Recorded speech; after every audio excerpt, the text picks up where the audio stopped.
Oh. Wow.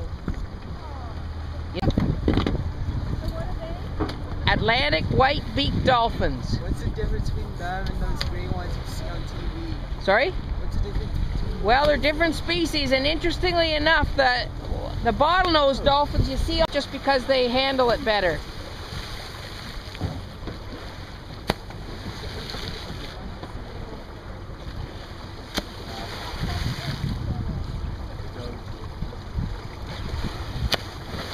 How high can they jump? I don't know. Pretty high.